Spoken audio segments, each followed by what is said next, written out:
ഒരുപാട് പേർക്കുള്ള പ്രശ്നമാണ് നമ്മുടെ ബൈക്കിന്റെ പ്രത്യേകിച്ച് ഈ ടാങ്കിന്റെ ഏരിയ ഒക്കെ വളരെയധികം പെയിന്റ് ഫെയ്ഡായി ഒരു മാറ്റ് ഫിനിഷ് ലുക്കിലേക്ക് മാറിപ്പോകുന്നത്. ഇവിടെ കണ്ട ഈ ചെറിയൊരു ഏരിയ ഞാൻ കംപ്ലീറ്റ് ഫിനിഷ് ചെയ്തെടുത്തിട്ടുണ്ട്. നമ്മുടെ വീഡിയോയിൽ ഞാൻ ഈ ഒരു ഭാഗം എങ്ങനെയാണ് ഈ ഫിനിഷ് ചെയ്തിട്ട് ഇത്രയധികം ഡിഫറൻസ് നമുക്ക് എങ്ങനെ കിട്ടി എന്നുള്ളതിനെ പറ്റിയിട്ടുള്ള കംപ്ലീറ്റ് ഡീറ്റെയിൽസ് ഞാൻ ഈ വീഡിയോയിൽ പറയുന്നുണ്ട്. എല്ലാ സ്റ്റെപ്പുകളും ക്ലിയർ ആയി കണ്ട് മനസ്സിലാക്കിയതിന് ശേഷം മാത്രം നിങ്ങളുടെ വാഹനത്തിൽ പരീക്ഷിക്കുക. അവിടെ ഇവിടെ മാത്രം കണ്ടുപോയിട്ട് നിങ്ങൾ പരീക്ഷിച്ചിട്ട് എനിക്ക് റിസൾട്ട് കിട്ടിയില്ല എന്നുള്ള പരാതിയായിട്ട് ദയവ് ചെയ്ത് വരരുത്. പെയിന്റ് റീസ്റ്റോറേഷൻ അതുപോലെ സ്ക്രാച്ച് റിമൂവൽ പ്രോസസ്സിൽ കറക്റ്റ് ആയിട്ടുള്ള പ്രൊസീജിയർ നിങ്ങൾ ഫോളോ ചെയ്തിട്ടില്ല എന്നുണ്ടെങ്കിൽ നിങ്ങൾക്ക് യാതൊരു റിസൾട്ടും കിട്ടില്ല. ഫസ്റ്റ് സ്റ്റെപ്പ് എന്ന് പറഞ്ഞാൽ നമ്മൾ റീസ്റ്റോർ ചെയ്തെടുക്കേണ്ട ആ ഒരു ഭാഗം നല്ല രീതിയിൽ ക്ലീൻ ചെയ്തെടുക്കുക എന്നുള്ളതാണ്. ഇതിനുവേണ്ടി നിങ്ങൾക്ക് ഒരു APC അല്ലെങ്കിൽ ആൽക്കലൈൻ ബേസ് ആയിട്ടുള്ള ഷാമ്പൂ ഉപയോഗിക്കാം. കഴുകി വൃത്തിയാക്കിയതിന് ശേഷം നല്ലപോലെ തുടച്ച് ഉണക്കിയെടുക്കുക. നല്ല രീതിയിൽ ഉണങ്ങിയതിന് ശേഷം മാത്രമേ നമ്മളുടെ ഈ സ്ക്രാച്ച് റിമൂവൽ അല്ലെങ്കിൽ നമ്മളുടെ ഈ പെയിന്റ് റീസ്റ്റോറേഷൻ പ്രോസസ്സ് നമ്മൾ സ്റ്റാർട്ട് ചെയ്യാൻ വേണ്ടി പാടുള്ളൂ. ഏത് പ്രോഡക്റ്റ് ഉപയോഗിക്കുന്നു എന്നതിലുപരി നമ്മളത് എങ്ങനെ ഉപയോഗിക്കുന്നു എന്നതിനനുസരിച്ചാണ് നമുക്ക് റിസൾട്ട് കിട്ടുന്നത്. ഞാനിവിടെ ഉപയോഗിക്കുന്നത് വളരെ ചീപ്പായും അതേസമയം നല്ല ക്വാളിറ്റിയുമുള്ള Q4 കാർ കെയറിന്റെ സ്ക്രാച്ച് റിമൂവർ കോമ്പൗണ്ട് ആണ്.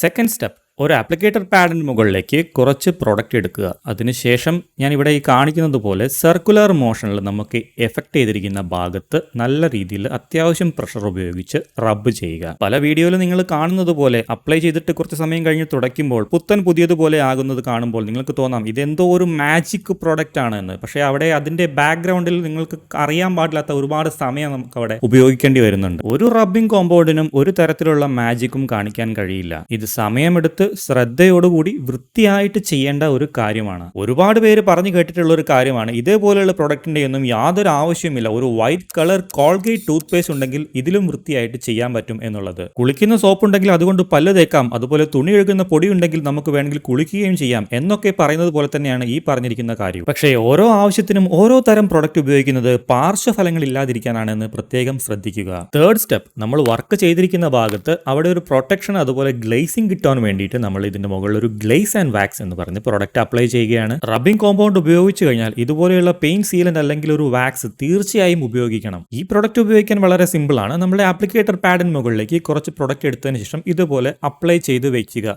കുറച്ചൊന്ന് റബ്ബ് ചെയ്ത് കൊടുക്കുക. എന്ന് വെച്ചാൽ ഇതിനകത്തൊരു ചെറിയ അബ്രസീവും കൂടെ ഉള്ളതുകൊണ്ട് നമ്മൾ നേരത്തെ ചെയ്ത് വെച്ചിരിക്കുന്ന ഭാഗം ഒന്നും കൂടെ സ്മൂത്ത് ആൻഡ് ഫിനിഷ് ചെയ്യാൻ വേണ്ടിയിട്ട് നമ്മൾ ഈ പ്രൊഡക്റ്റ് യൂസ് ചെയ്യുന്നത്. വെയിലും മഴയും മാറി മാറി സ്ഥിരമായി കൊള്ളുന്നത് കൊണ്ട് ഓക്സിഡേഷൻ കാരണം ഉണ്ടാകുന്ന ആ ഒരു കളർ ഫെയ്ഡിംഗ് ആണ് നമ്മളിപ്പോൾ കളഞ്ഞിരിക്കുന്നത്. ആദ്യം കാണിച്ച പ്രൊഡക്റ്റ് ഉപയോഗിച്ച് നമ്മൾ ക്ലിയർ കോട്ടിന്റെ ഡാമേജ് ആയ ഭാഗം നമ്മൾ കട്ട് ചെയ്ത് ഒഴിവാക്കുകയാണ് ചെയ്തിട്ടുള്ളത്. എന്നാൽ ഇപ്പോൾ നമ്മൾ ചെയ്യുന്നത് ഫർദർ ഡാമേജ് ഇല്ലാതിരിക്കുന്നതിനും അതുപോലെ തന്നെ നല്ല ഒരു ഗ്ലേസിംഗും അതുപോലെ ഒരു വാട്ടർ റിപ്പലൻസി പ്രോപ്പർട്ടി ഒക്കെ നമ്മുടെ ഈ ഒരു വർക്ക് ചെയ്തിരിക്കുന്ന ഏരിയയ്ക്ക് കൊടുക്കാൻ വേണ്ടിയിട്ടുള്ള ഒരു പ്രോഡക്റ്റ് ആപ്ലിക്കേഷൻ ആണ്. നല്ല ഒരു റിസൾട്ട് നമ്മൾ ആദ്യമായിട്ട് ചെയ്യുമ്പോൾ തന്നെ കിട്ടിയിട്ടില്ലെങ്കിൽ നിരാശപ്പെടേണ്ട. ചിലപ്പോൾ 2-3 തവണ നിങ്ങൾ ഇതേപോലെ തന്നെ ചെയ്യേണ്ടതായിട്ട് വരും. ഇവിടെ ഈ പ്രൊഡക്റ്റ് ഉപയോഗിച്ച് നമ്മൾ കൈകൊണ്ട് റബ്ബ് ചെയ്ത് മാത്രം നേടിയെടുത്തിരിക്കുന്ന ഒരു റിസൾട്ടാണ് നിങ്ങൾ ഈ കാണുന്നത്. ഒരു പോളിഷിംഗ് മെഷീൻ ഉണ്ട് എന്നുണ്ടെങ്കിൽ നമുക്ക് ഇതിലും ഫാസ്റ്റായി വളരെ എഫക്റ്റീവായി നമുക്ക് ഈ ഒരു പ്രൊഡക്റ്റ് വെച്ചിട്ട് നമുക്ക് ഇതിലും നല്ല റിസൾട്ട് നമുക്ക് നേടിയെടുക്കാൻ പറ്റും. ഈ പ്രൊഡക്റ്റ് ഉപയോഗിച്ച് ഇതുപോലെയുള്ള കളർ ഫെയ്ഡിംഗ് മാത്രമല്ല ക്ലിയർ ചെയ്യാൻ പറ്റുന്നത്, നമുക്ക് മറ്റൊരു വാഹനത്തിൽ നിന്നും നമ്മുടെ വാഹനത്തിലേക്ക് വന്നിരിക്കുന്ന പെയിന്റ് ട്രാൻസ്ഫർ ഇവിടെ കാണുന്നത് പോലെ